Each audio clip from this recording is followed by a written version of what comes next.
Marie-Claire Lubin, l'hôtel des ventes d'Ensheim, lui, ce n'est pas des commissaires-priseurs, ce sont des notaires qui sont dedans. Voilà, tout à fait. Ce sont des notaires qui font les ventes en Alsace, puisqu'il existait la loi locale en Alsace. Aujourd'hui, les commissaires-priseurs peuvent aussi venir en Alsace faire des ventes, mais il y a 30 ans, quand on a ouvert l'hôtel des ventes, c'était uniquement réservé aux notaires, puisqu'il y avait la loi locale. Alors, il a ouvert il y a 30 ans. Est-ce que le métier a évolué? Est-ce que les ventes ont évolué en 30 ans? Là, on a parlé des ventes en ligne. Est-ce que l'hôtel des ventes d'Ensheim a aussi évolué dans ce sens-là avec le digital? Alors, on va le mettre en place. On ne peut pas encore le mettre en place parce que on est un peu à part, si vous voulez. On ne nous considère pas tout à fait comme des commissaires-priseurs en Alsace. Donc, mais on va essayer de faire effectivement du live aussi. Mais les enchères peuvent se faire par téléphone sans aucun problème aussi chez nous. D'où viennent les objets qui sont vendus lors de ces ventes? On pense souvent à des faillites, à des gens qui se sont fait saisir leurs objets par des huissiers.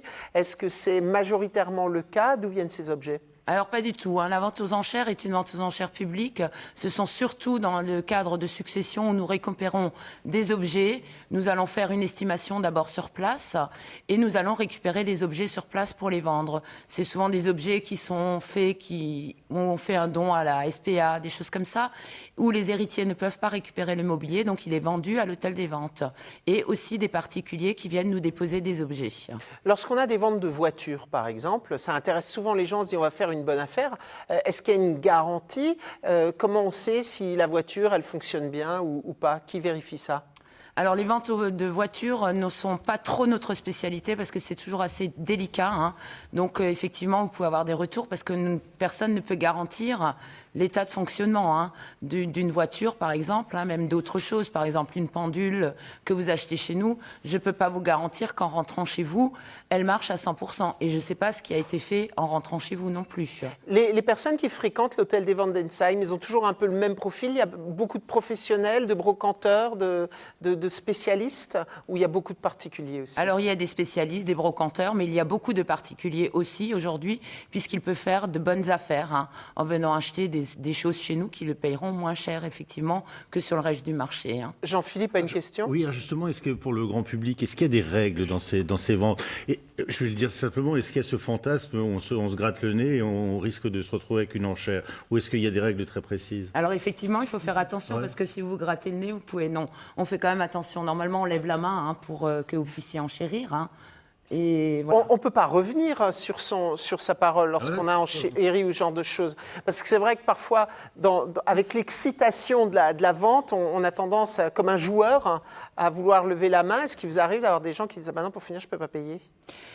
Alors, ça nous est arrivé très rarement. Après, c'est ce qu'on appelle une enchère folle. Mais normalement, les gens qui sont là pour acheter parce qu'ils ont envie d'acheter, vraiment. Donc, ça nous est arrivé très rarement. Après, la différence aussi, lorsqu'on achète aux enchères et lorsqu'on achète dans un magasin, il faut payer tout de suite. Il n'y a pas de crédit. On a intérêt d'avoir l'argent sur son compte. Oui, tout à fait. Et le prix est taxé de combien en Alsace? On a vu là dans notre petit reportage, c'était 21% ou 14% selon le cas. Est-ce que c'est les mêmes taux qui sont appliqués ici en Alsace? À peu près, pardon. Nous sommes à peu près encore à 24%. On est en train d'étudier les choses, de changer les choses un petit peu. Nous, on est à 24% en plus des frais d'adjudication. Et quel délai on a pour payer lorsqu'on a fait une enchère? Est-ce que c'est vraiment dans la minute qui suit, on fait le chèque? Ou est-ce qu'on a encore possibilité d'appeler la banque en disant « Voilà, j'ai fait une super affaire, je voudrais un petit crédit à la consommation ». C'est jouable, ça? Alors, je pense, oui. Alors, on peut, normalement, la vente aux enchères est au comptant, mais effectivement, on peut laisser 2-3 jours le temps aux gens de s'organiser. Il y a des gens qui ont besoin aussi de faire des virements sur des comptes, des choses comme ça. Donc, on n'est pas à la minute non plus. Et les objets, on peut les voir avant? Il y a des catalogues systématiquement ou on découvre ça lors de la vente? Alors, nous avons notre site internet où toutes les photos sont en ligne avec la liste, les estimations. Et il y a des expositions sur place à l'hôtel des ventes qui se font toujours 1 jour et demi avant. Donc souvent, quand on a une vente le samedi, on a une exposition le vendredi matin, le vendredi après-midi et le samedi matin.